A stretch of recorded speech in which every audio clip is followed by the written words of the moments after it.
Scorpio, hi! Welcome to Mystic Queen PH at ito ang inyong monthly reading for January 2025.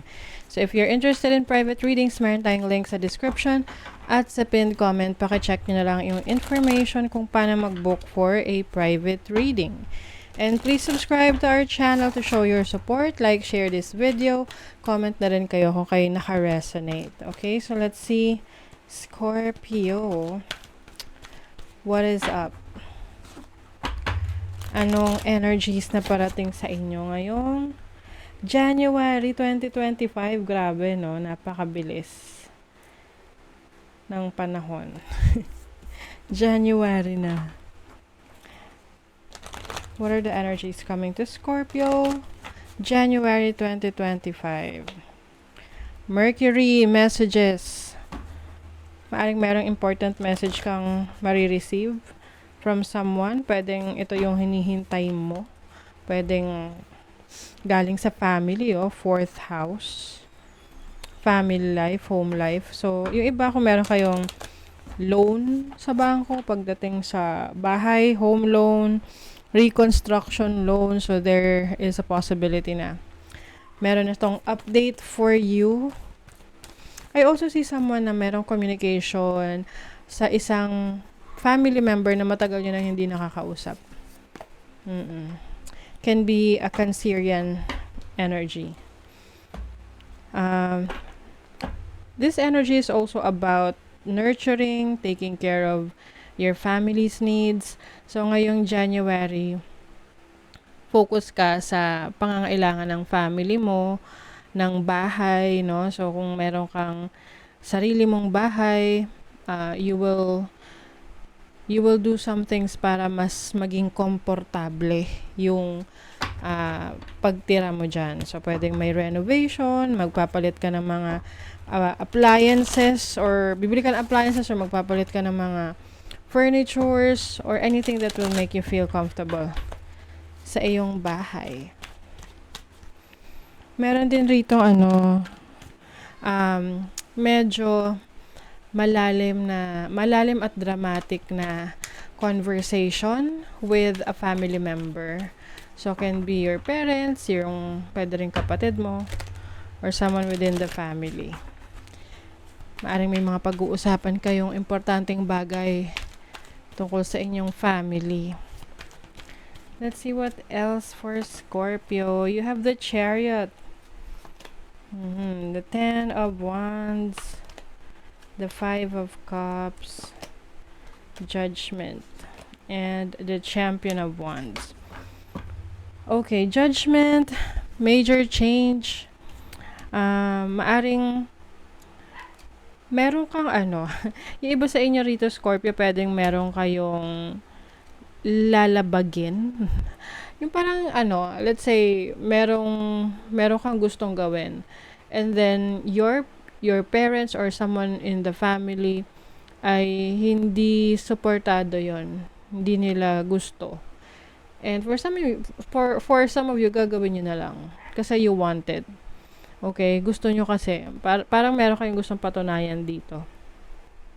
The Chariot is about moving forward, moving to a direction na kung saan doon ka mas passionate, doon ka mas excited, kahit na mahirap. Yung iba, alam mo yung tipong matagal ka na nakatira sa parents mo, tapos gusto mong bumukod, magkaroon ng sarili mong space, 'di ba? Or more on privacy, ganyan. You want to live on your own. And I feel like wala namang makakapigil sa'yo rito. You are also mas magiging marami kang opportunities na makikita or darating sa'yo. Dahil meron ka ng kalayaan, mas marami ka na ngayong kalayaan na magawa yung gusto mo.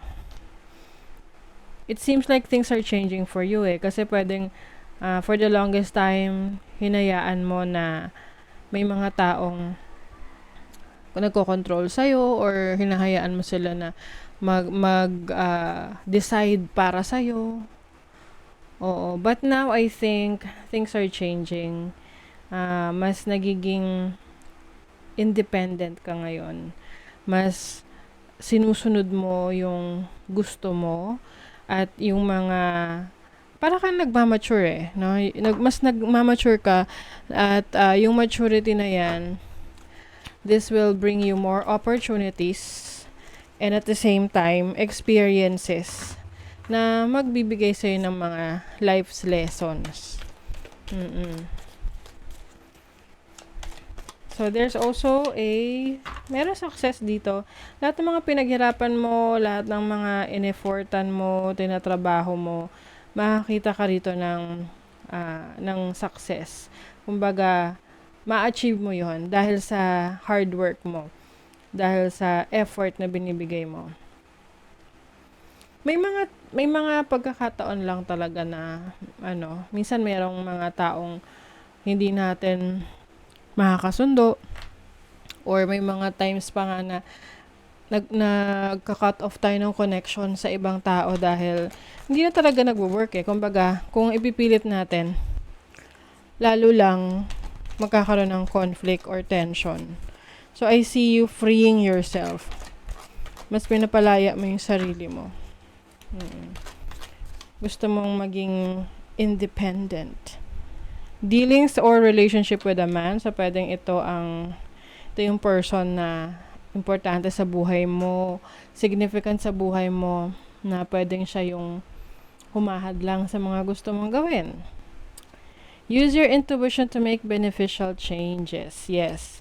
So, yung instinct mo, yan yung magsasabi sa'yo kung ito na, panahon na para manindigan ka sa sarili mo. Para sa pagbabago.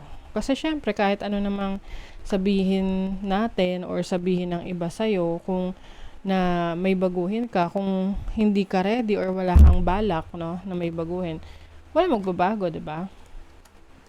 Woman, dealings or relationship with a woman. So, maraming involved na tao rito, no, sa mga decision mo. Marami kang kinakausap. Obstacles to overcome. Ayan. Ma-overcome mo yung mga challenges or obstacles na yan. Take care or there will be a loss of material wealth. Mag-ingat daw sa pera, sa gamit, no?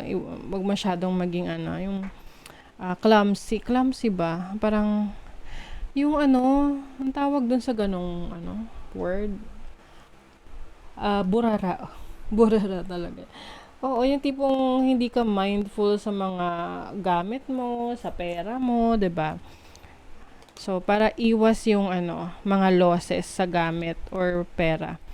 Depression, anxiety, worry that someone is against you. Ayun. So, iwasan mo rin na mag-overthink na may mga taong against you or working against you.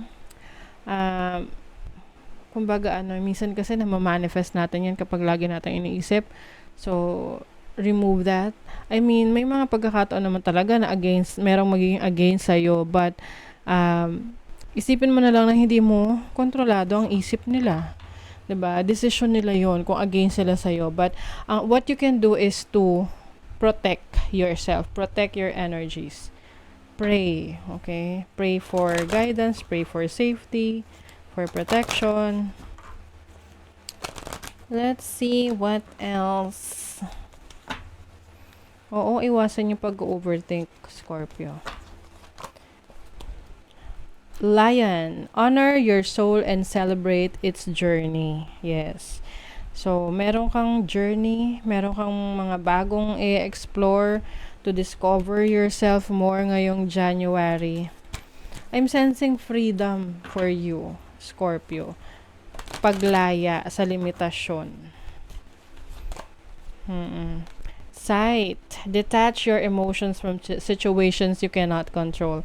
O, diba, yung sinasabi ko sa inyo, anything na hindi nyo na kontrolado, i-surrender nyo na. Wala na tayong magagawa dyan dahil, beyond your control yan diba? Acceptance, embrace who you are. So, this is about you accepting yourself more. Maaring parte to ng mga pagbabago na gagawin mo ngayong January dahil you know yourself better. Kumbaga, mas marami ka pang natutuklasan tungkol sa sarili mo, mas natatanggap mo yung sarili mo, you are embracing your destiny, you're embracing your purpose. So, ano man yung mga elemento, tao, situation na pumipigil sa'yo for growth, yan ay aalisin mo na. No? So, you are breaking free ngayong January 2025. So that is your reading, Scorpio, and thank you so much. See you again.